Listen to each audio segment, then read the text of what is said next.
Kadang-kadang saudara-saudara saya suka membayang-bayangkan, saya ini kan orang Ambon, saudara-saudara ya.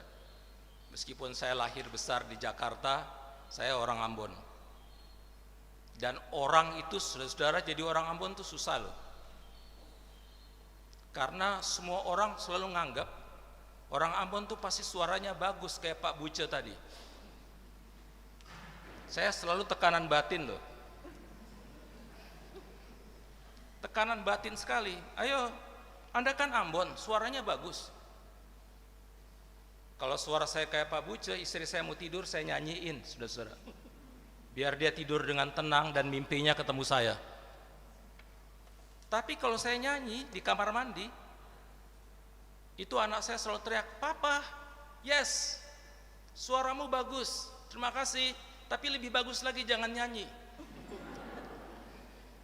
Kamu menghina pendeta. Semoga Tuhan mengampuni kamu ya."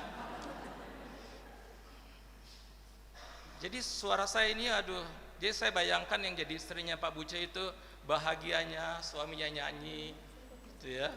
Suaminya nyanyi tenang, "Kamu nyanyi terus ya sampai aku tiduran. Besok pagi aku bangun kamu masih nyanyi ya. Nggak nyanyi awas." Atau saudara-saudara saya bayangkan dulu, wah kamu kan orang Ambon, pasti pintar musik, pasti jagolah main organ itu seperti Pak Yunus Barahama. Main gitu, saya tadi sampai lihat nih siapa yang main ini, wah jago banget ya. Kalau seandainya saya seperti itu, saya berdoa pada Tuhan, "Tuhan, berikanlah aku kemampuan supaya suaraku bagus, aku bisa main piano, bisa main gitar, bisa main segala macam yang seperti yang orang Ambon biasa lakukan." Lalu Tuhan bilang, "Cukuplah kasih karuniaku bagimu. Karena dalam kelemahanmu lah, kamu memang nggak tahu apa-apa soal itu." Ya udah, jadi saya bayangkan Pak Yunus itu mainkan musik, istrinya tidur dengan nyaman di sebelahnya, romantis banget ya. Saya, aduh, saudara-saudara, kalau saya pengen musik, istri saya bilang, "Ini kaleng, bunyi-bunyian kaleng udah ada nih. Jangan keras-keras, malu sama tetangga," katanya. Jadi saudara-saudara, tetapi meskipun begitu saudara-saudara, istri saya ini orang Batak, marganya Tobing, dan dia juga punya persoalan yang sama dengan saya, saudara-saudara. Orang selalu berpikir orang Batak suaranya bagus, tapi kalau istri saya nyanyi, aduh, udah kacau lah. Saya selalu bilang, "Udahlah kamu jangan nyanyilah, kita sehati." Sehati dalam hal apa? Dalam hal suara yang jelek. Jadi kami punya 2 anak ya saudara-saudara, punya 2 anak. Kami kasih kuliah lagi, kursusin musik dan kursusin nyanyi. Masing-masing kita kasih kursus 4 tahun di Elva Sesioria ya, Bandung. 4 tahun saudara, 4 tahun dikursusin. Maksudnya supaya suaranya jadi bagus-bagus. Selama 4 tahun kursus, tetap aja suaranya begitu-begitu aja. Kami bilang pada gurunya, "Kenapa ini kok suaranya nggak berkembang? Ada yang bakat suaranya dari sananya, ada yang memang latihan. Tapi kalau ini suaranya nggak bagus-bagus, ini pasti turunan." Saya bilang, susah ini kok jadi pendeta ini mesti memaafkan terus. Jadi ya sudah kamu keluar aja lah, nggak ada gunanya lah. Kesimpulannya adalah memang turunannya suara saya dengan suara istri saya jelek, sehingga anak saya dilatih pun nggak ada gunanya. Tapi saudara-saudara, meskipun demikian, kami dengan segala kekurangan dan keterbatasan, kan kami tetap saling mencintai. Hidup saya untuk dia, hidup dia untuk saya. Kemana-mana pun saya pergi bersama dia, apalagi ke mall, saya selalu pegang dia loh saudara-saudara. Padahal udah menikah itu sudah 30 tahun, saya selalu pegang, apalagi kalau di mall. Karena kalau dilepas dia bisa belanjanya banyak.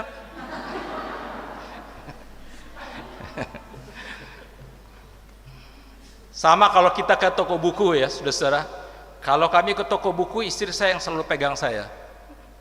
Karena saya kalau udah ke toko buku nggak bisa dikontrol. Udah deh semuanya itu kayaknya besok tinggal kiamat, sekarang beli buku sebanyak mungkin.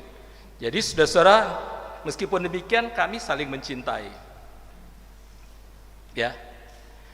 Kalau kami saling mencintai, saudara-saudara, apapun hidup saya serahkan untuk dia, apapun dia serahkan untuk saya, nggak ada masalah. Dan itu bukan mulai dari hal-hal yang besar-besar, ya, saudara-saudara ya. Bukan memberi dengan yang besar-besar. Nanti kalau saya kaya nanti saya kasih kamu baby Benz ya.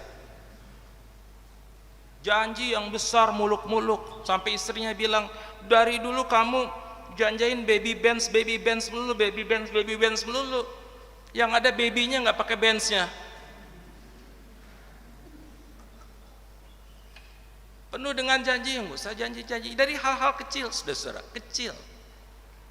Saya kalau udah di kamar, saudara-saudara, membaca buku atau menulis, bisa seharian itu dari pagi sampai malam, paling istirahat cuma untuk makan dan sebagainya. Itu kerjaan saya cuma di kamar aja.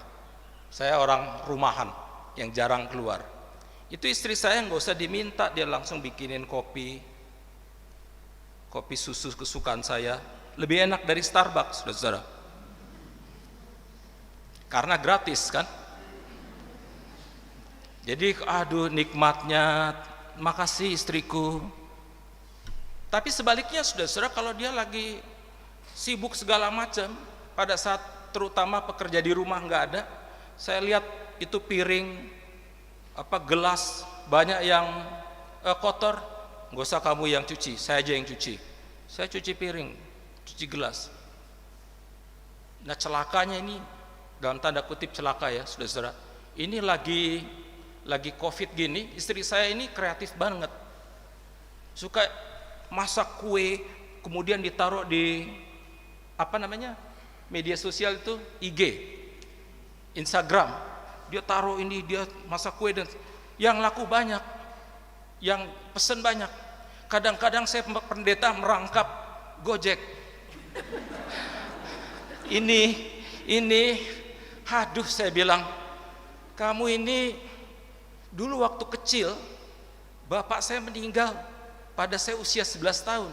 Saya jualan sana sini, saya jualan apapun, jualan sepatu, jualan es, jualan ketan unti, jualan pisang goreng, semuanya saya jualan, saudara-saudara. Sehingga saya pendeta ini, tapi karena dari kecil tukang jualan, jadi otaknya otak GKI, maksudnya bisnis. Asal lihat sesuatu pikiran ini gimana caranya ini mengolahnya supaya untung. Itu kepalanya itu selalu begitu, saudara-saudara. Kalau beli buku juga gitu. Ini bagaimana nih saya beli buku misalnya, ini buku yang saya beli harganya hampir 1 juta. Oke, saya selalu mikir, dari sini saya bisa bikin 3, 4, 5 artikel masih untung. Jadi saudara-saudara, saya bilang ini saya kerja sana sini dari kecil, begitu udah jadi pendeta balik lagi nganterin barang-barang jualan. Ini celakanya, ini merangkap ini saudara-saudara. Tapi tetap saudara-saudara, hidup saya untuk dia, hidup dia untuk saya, karena kami saling mencintai. Apa yang dia mau saya kasih sepanjang saya bisa. Kenapa saudara-saudara? Saya cinta. Kalau kita mencintai Tuhan saudara-saudara, kalau kita tahu bahwa hidupku ini bukan aku lagi, bukan egoku, bukan selfishness, bukan kepentinganku,